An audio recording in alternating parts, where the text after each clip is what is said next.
আমি এখন আছি বাঁকুড়া জেলার বীরসিংহ রেঞ্জের জঙ্গলের ভেতর।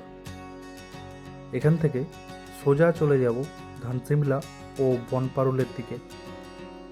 সেখানে আপনাদের দেখাবো ডিভিসি থেকে আসা একটি ক্যানেলের লক গেট ও সেই সম্পর্কিত কিছু তথ্য। চলুন তাহলে এগিয়ে যাওয়া যাক সেই দিকে। ব্ল্যাক অ্যাসফল্টের চারপাশে সবুজ শালগাছের গালিচা সত্যিই টনিকের মতো কাজ করে।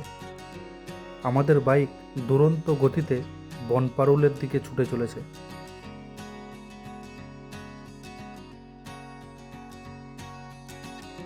এই যে এসে গেছি ধানসিমলার সেই ক্যানেলের কাছে। ছোট ছোট এইরকম বহু ক্যানেল ছড়িয়ে রয়েছে বাঁকুড়া ও বর্ধমানের বিস্তীর্ণ অঞ্চলে। আসলে শীতকালে বোরো ধানের চাষের সময় এই ক্যানেলের জল খুবই কাজে লাগে। চারিদিক জঙ্গল ঘেরা, তার সাথে ল্যাটেরাইট মাটি জানান দিচ্ছে যে আমরা এখন পোড়ামাটির দেশে দাঁড়িয়ে আছি। বর্ষাকালে এই মাটিতে প্যাচে কাদার কোনো ভয় নেই। ডিভিসি প্রজেক্টটি 1943 সালে বিজ্ঞানী মেঘনাদ সাহার চেষ্টায় গড়ে উঠেছিল, যার মূল উদ্দেশ্য ছিল দামোদরের দুই পাশের বিস্তীর্ণ অঞ্চলের বন্যা রোধ করা। পরে অবশ্য বর্ষার জল ধরে রেখে এই এলাকার রবি শস্য ও বোরো ধান চাষে বিপুল উন্নতি সাধন করা হয়। তবে বর্ষাকালে ডিভিসির জলধারণ ক্ষমতার উপরে জল জমে গেলে কয়েক হাজার কিউসেক জল ছাড়া হয় প্রতি বছর। ফলত হাওড়া, হুগলির খানাকুল, উদয়নারায়ণপুর, ঢিবিপুর সিটের বহু গ্রাম জলের তলায় চলে যায়। সেই যন্ত্রণার ছবি আমি চাক্ষুষ দেখেছি। এর কোনো সমাধান এখনো পর্যন্ত হয়নি।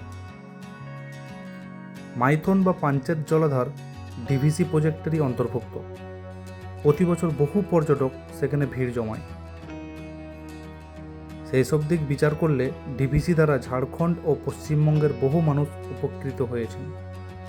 আপনারা মাইথন বা পাঞ্চেত জলাধারের ভিডিও চাইলে নিচে কমেন্ট করুন, আমি চেষ্টা করব সেই ভিডিও বানানোর। প্রতিটি লক গেটে একটি নির্দিষ্ট মিটার আঁকা আছে। ওই মিটারগুলি আসলে জলের পরিমাপের নির্দেশ করে। কোন সময় কতটা জল ছাড়তে হবে সেই অনুযায়ী ডিভিসির লোকজনরা এই লক গেটগুলিকে ওঠানো নামানো করেন।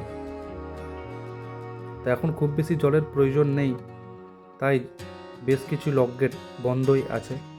আমি বাংলা ও ভারতের নানান জায়গার লোকসংস্কৃতি ও প্রকৃতি নিয়ে ভিডিও বানাই। আমার তৈরি করা আরও কিছু ভিডিওর লিঙ্ক ডেসক্রিপশনে দিলাম, দেখতে পারেন, ভালোই লাগবে। লক গেটের পেছনের দিকে দেখুন, জলের তোড় সেরকম বোঝাই যাচ্ছে না। শান্ত নির্মল জল যেন দাঁড়িয়ে আছে, কিন্তু সামনের দিকটাতে জলের তোড় দেখুন একবার। তো আজকের ভিডিও এখানেই শেষ করি, তাহলে দেখা হচ্ছে পরের পর্বে।